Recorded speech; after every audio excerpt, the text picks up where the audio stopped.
अस्सलाम वालेकुम बच्चों, आज हम लेसन इसार का जज्बा पढ़ रहे हैं। हमें आज इसका ये पैराग्राफ पढ़ना है।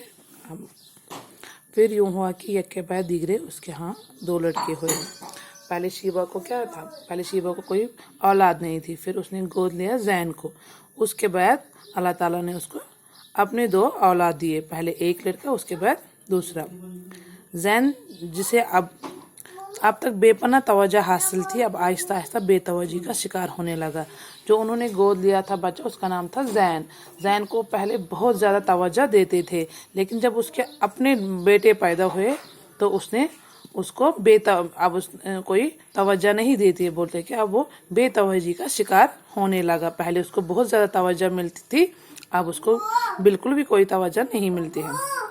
अदनान तो अब तक उससे पहले की तरह प्यार करता था, मगर उसके पास वक्त ही कितना था जो वो उसके साथ गुजारता।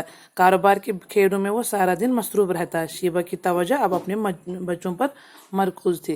बोले कि जो अदनान थे वो उससे अभी भी वो उतना प्यार करते जितना पहले करते, लेकिन वो अपने कारोबार में इतने मस्त थे, वो उसको अपना टाइम नहीं दे पाते। लेकिन जो शीबा थी वो सिर्फ अपने बच्चों को अब तवज्जो दे रही थी और इसकी तरफ ध्यान नहीं दे रही थी, जैन की तरफ।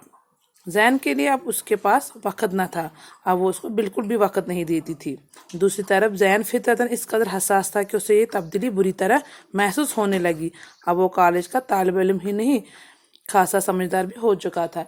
लेकिन जैन जो कि बड़ा हो चुका था, वो अब समझदार, उसको इतनी समझ थी कि मेरी माँ अब मेरी तरफ तवज्जो नहीं दे रही थी। पहले तो उसके अपनी माँ के इस बर्ताव में नमूदार होने वाली तब्दीलियों की वजह उसकी समझ में न आई। फिर एक दिन जब वो कॉलेज से घर पहुंचा तो उसे माँ बाप की गुफ्तगू सुनने का मौका मिल गया, जिससे उस पर यह राज फाश हो गया कि आज तक जिन्हें अपने वालिदैन समझता रहा है वो दरअसल महज उसके पालने वाले हैं। इस इंकिशाफ से अगरचे उसे बड़ा सदमा हुआ, मगर उसने उन पर यह जाहिर न होने दिया कि उसे हकीकत मालूम हो चुकी है। जैन पहले बहुत परेशान था कि माँ मुझे अब क्यों तवज्जो नहीं दे रही थी। लेकिन एक दिन वो कॉलेज से आ रहे थे कि उसने माँ बाप की गुफ्तगू सुनी। वो इसी के बारे में बातें कर रहे थे कि उसने यही सुना कि मैं उनका अपना बेटा नहीं हूँ, बल्कि गोद लिया हुआ बच्चा हूँ।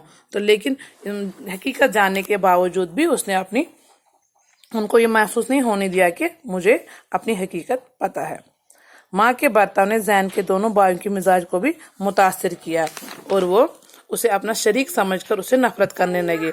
जब माँ जैन से नफरत करती थी, लेकिन उसके भाइयों ने भी उसे नफरत करनी शुरू कर दी और उसे अपना शरीक समझने लगे और उसे नफरत करने लगे।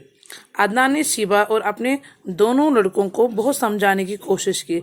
जो अदनान थे वो पहले ही की तरह जैन से प्यार करते थे, उसने अब शीबा और अपने बेटों को भी समझाने की कोशिश की, लेकिन उनके कान पर जूं तक न रेंगी। लेकिन उनको कोई असर नहीं हुआ। उनको ये समझाने लगा कि ये भी आपका भाई है, उसको समझाने लगी आपका बेटा है, जैसे आपके अपने दो बेटे हैं, लेकिन उन पे कोई असर नहीं हुआ। जैन अब MA की डिग्री हासिल कर चुका था। माँ और भाइयों के बर्ताव ने आखिरकार उसे घर से किनारा कश होने पर मजबूर कर दिया और एक रात वो किसी को कुछ बताए बगैर न जाने किधर निकल खड़ा हुआ। अब उसने जैन जो कि बड़ा हो चुका था, अब उसने मास्टर्स डिग्री भी हासिल कर ली थी, लेकिन माँ और अपने भाइयों के बर्ताव से वो इतना तंग हो चुका, उसने अपने घर से निकलने का फैसला किया। किनारा कश होना मीन्स घर से भाग जाना। और एक रात वो किसी को कुछ बताए बगैर जाने किधर निकल खड़ा हुआ। इसको इतना तंग आ गया कि और उसने अपना घर छोड़ दिया बिना किसी को कुछ बताए हुए। आगे कल पढ़ेंगे।